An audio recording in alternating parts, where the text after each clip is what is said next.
السلام علیکم ورحمۃ اللہ وبرکاتہ۔ محترم سامعین و ناظرین، امید ہے آپ سب احباب خیریت سے ہوں گے۔ قربانی کے احکام و مسائل کا آج 11واں سیشن ہے۔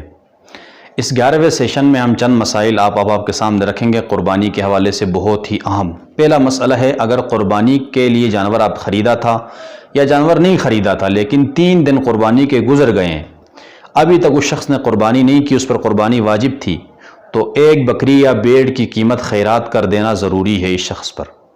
اگر جانور خریدنے کے بعد 3 دن گزر گئے، اس نے قربانی نہیں کی، تو اسی جانور کا خیرات کرنا واجب ہے۔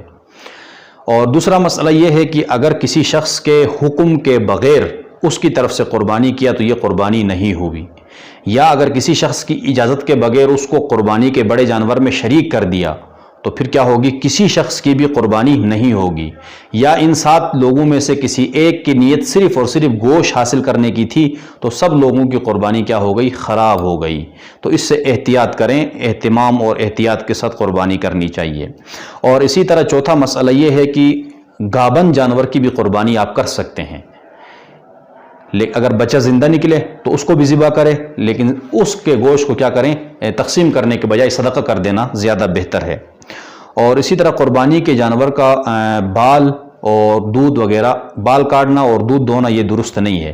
اگر کسی نے ایسا کیا ہے تو اس کا کیا کرنا ہے؟ صدقہ کرنا ضروری ہے۔ اگر کسی نے اس جانور کا دودھ بیچ دیا تھا تو پھر اس دودھ کی قیمت صدقہ کرنا ضروری ہے۔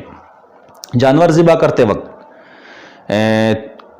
چھری جو ہے خوب تیز ہونی چاہیے، تیز چھری سے جانور ذبح کرے تاکہ جانور کو تکلیف نہ ہو۔ اور اسی طرح خسی جو جانور ہوتا ہے اس سے بھی قربانی آپ کر سکتے ہیں، اس کی قربانی بھی جائز ہے، بلکہ بہتر ہے اس لیے کہ اس میں باقی کے بنسبت زیادہ گوشت ہوتا ہے۔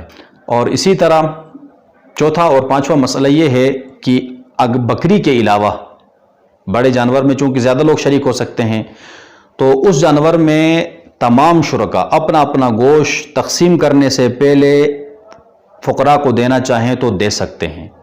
لیکن اگر یہ قربانی نظر کی ہو یا مرحوم کی وصیت کی قربانی ہو تو پھر تقسیم سے پہلے اس گوشت کو فقراء میں دینا درست نہیں ہے۔